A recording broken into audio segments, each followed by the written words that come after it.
What's up? It's your guy Dawson from D&D TV coming with you for another review of Preachers of Detroit episode 8.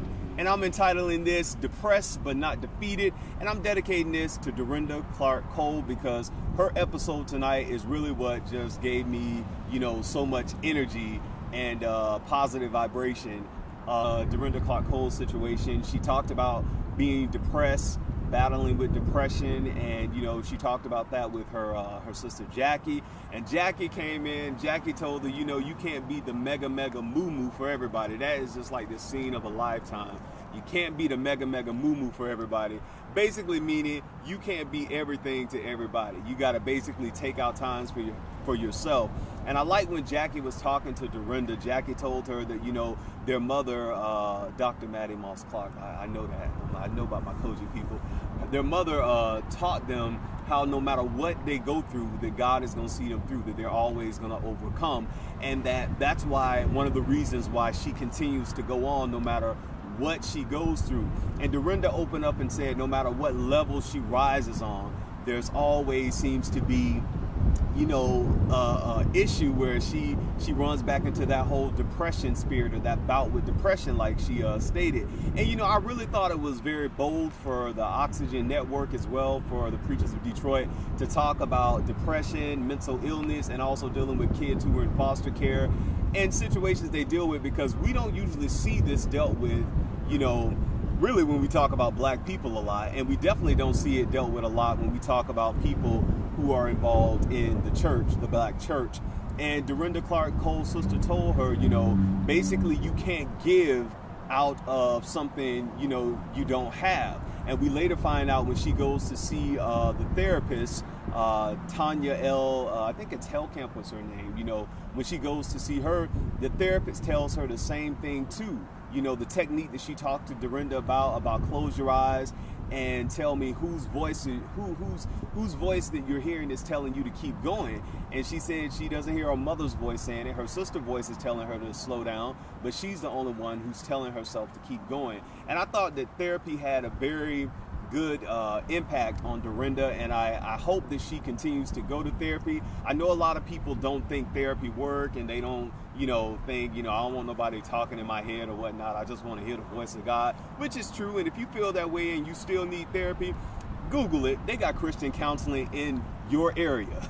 And if you need to talk to somebody, and sometimes you need to talk to somebody who don't know your problems, go to Christian counseling, go to whatever counseling you need, because some things we're going to, we can definitely, I do believe you can be delivered for some things, and some things are a process that you're just going to have to go through life with.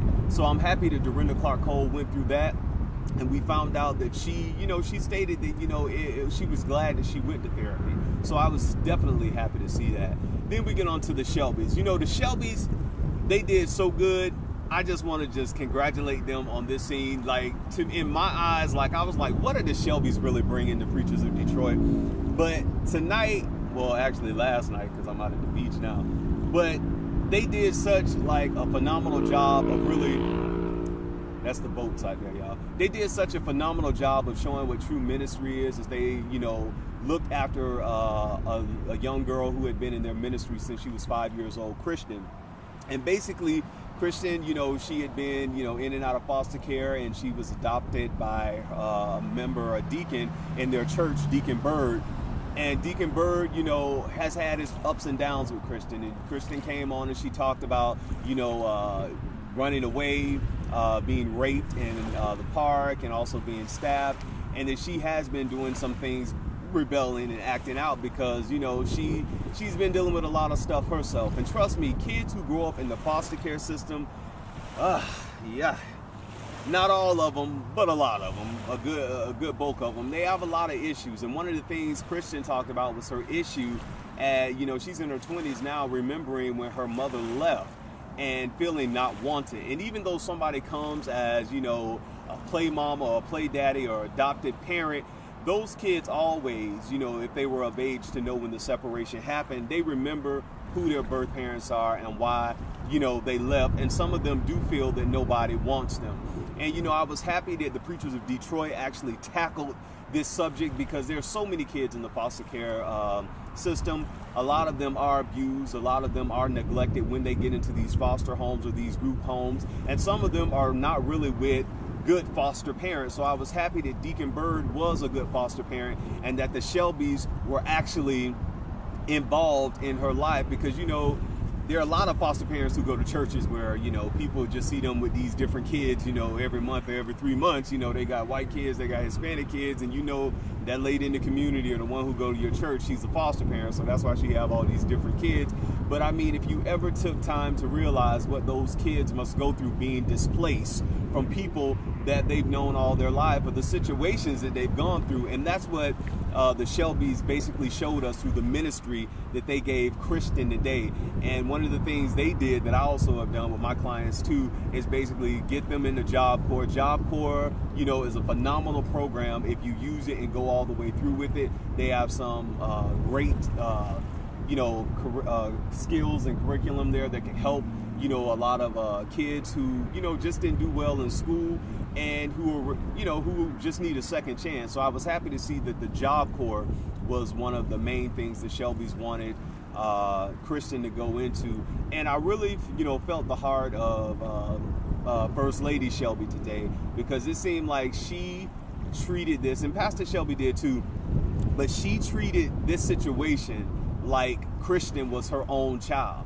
And that's what really made me, okay, this is not the Shelby Five, they're biological children, but they're really going after this girl, hunting her down, going over a friend's house, talking to her, where we saw she had that breakdown and she was crying, and they went on the streets looking for her. And some people may say, well, that was for the camera too, but even, they could have picked something else to do besides that. And I just don't think, I could kind of see when it was made up for the camera and when things are done for the camera.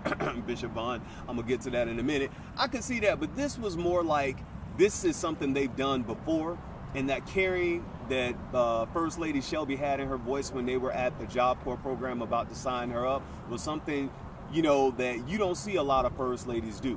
I mean, sometimes you don't see, Pathway don't see the First Ladies at all, but I mean, I have a newfound respect for them, and I really see Pastor Shelby is just who he is. He's Pastor Shelby, and looking at them in the beginning, I did not understand the Shelbys, and looking at this episode, I realized why I didn't get them in the beginning, because it kind of reminds me of my parents and some of the people I grew up in church with, where Pastor Shelby, every time he speaks, it's like he's preaching or doing a sermon, and I'm like, what, dude, that's almost like my dad, and the same thing with really going out to help people. I can see that same characteristics in my mom that First Lady Shelby had. So I think that was the reason why I was kind of like, oh God, here we go again with the Shelbys. But like I said, they got Kristen into a program, and she stated that she wants to do good for her child because she doesn't want her child to go through what she went through.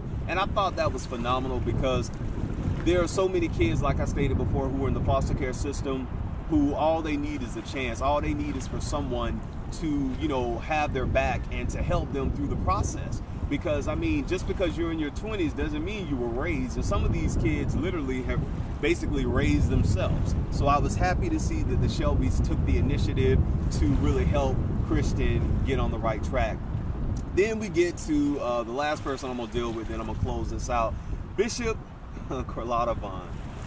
Oh man, just when you think, everything is okay, Bishop Vaughn plays people. This guy comes into Detroit, Ferdinand Palazuelo. You can't trust nobody with a name like that. Just sounds slick to me. Maybe that's my bias, but Ferdinand Palazuelo, he bought the Packard plant, and basically he tells her that he wants to bring, art galleries, offices, and basically jobs to the people of Detroit. And they're walking around the abandoned, I guess that was the Packard plant there, and some other abandoned buildings. And he was basically stating that he envisions all the stuff that he was just envisioning. So I'm like, I'm listening to the guy, and I'm like, okay. And so, later on in a couple of scenes, she talks with Pastor Bullock, and she tells Pastor Bullock about Mr. Palazuelo and how, he wants to, come in and, build, companies and art galleries and jobs. And the main thing that Pastor Bullock says, that I say, anytime people talk about gentrification, talking about, coming in, historical areas, especially historical black areas in New York, in Atlanta, in Miami, in Dallas, and in Inglewood, these people come in with these bright ideas how we're going to make the community better, but the community is the last one, the people in the community are the last ones to get the help or to get the jobs. And like Pastor Bullock's point was, they often end up displaced. So, Bishop Bullock is telling her that he ran for city council and, he was a couple of votes off, and that a person on city council was going to leave, and he wanted to talk to Brenda Jones, who was the chairperson, who could possibly get him in, to get that seat that he was going after. And Bishop Corletta Bond said she would do that, and she gave him her word. And later on, we get to a couple of scenes. He's talking with Pastor Langston. He's amped up about it because Pastor Langston is doing, Bishop Langston, he has been ordained a bishop, is doing some phenomenal things in Detroit. We saw the gym that he built there. And he told, Pastor Bullock that yes, he'd come and he'd, lend a hand because he's done, different types of things in the community with building things. And so they get to Bishop Vaughn's, the town hall meeting. Everybody's there. And, everybody, it's like spring break down here, so you're hearing motorcycles and everything. So they get out there, and Bishop Vaughn basically states that, I done lost my train of thought, y'all, for real. So they go to the town hall meeting, and Bishop Vaughn is there, and Pastor Bullock is anxious to talk with her, and she greets him and greets Pastor Langston. And then all the other dignitaries come in. Mr. Palazuelo, Brenda Jones comes in, and you can see Pastor Bullock is there like a little kid, like waiting for that introduction. And she never introduces him to Brenda Jones. And she snubs him a couple of times because I thought it was ironic. She introduces Pastor Langston and doesn't introduce, Pastor Bullock, and Pastor Bullock is like, do you see that, man? She's ignoring me. What's going on? And it's almost like he was a little kid, and I saw his vulnerability there that I haven't seen yet throughout these episodes.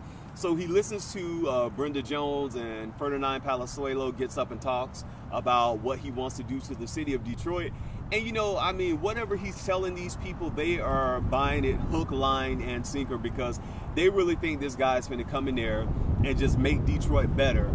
And the main thing that I want to know, is, are the people in Detroit, the residents, are they going to benefit from the stuff he's putting there? Because, we can see what happened out in New Orleans. We can see, like, in Harlem, that when gentrification comes in, the area, if it's a historical black area, it's no longer, got black people in it. It was Harlem, the historical black area, but when you look at the people who are there now, it was Louisiana. But after the, Katrina and all that kind of stuff, even in Miami, they're building all these sky rises and everything, and then all the people are displaced. Where are these people going? The jobs that they're bringing in these, with the companies they're building, the people, the residents are not getting them. So that is Bishop Bullock's main point, which I totally understand. So we go on through the scene, and again, Pastor Bishop Vaughn is just going around basically kissing up to everybody, talking small talk with people. And she says in the confessionals, I know I need to introduce Pastor Bullock to Brenda Jones, but right now is not the time because she needs to get ready for this meeting. And right then I was like, you know what, Bishop Vaughn, it's up and down with you. You really playing the fence, or they're just playing this to have a storyline, but I don't think it's, it's not a good look because you don't expect people, people are people if they're in the church or not, but like Bishop Bullock said, you're a bishop and you promised on your bishopdom that you were going to do something and that he does not like liars and that he cannot deal with you. And I totally understand that. When somebody says they're going to do something and they don't do it and they made a promise to you, like she made a promise to him that she would introduce him to Brenda Jones, and she basically fell back on that promise. So we'll see next week basically what happens. But overall, this was a good episode. Beautiful day out here. I had to get out here and come enjoy this. So peace.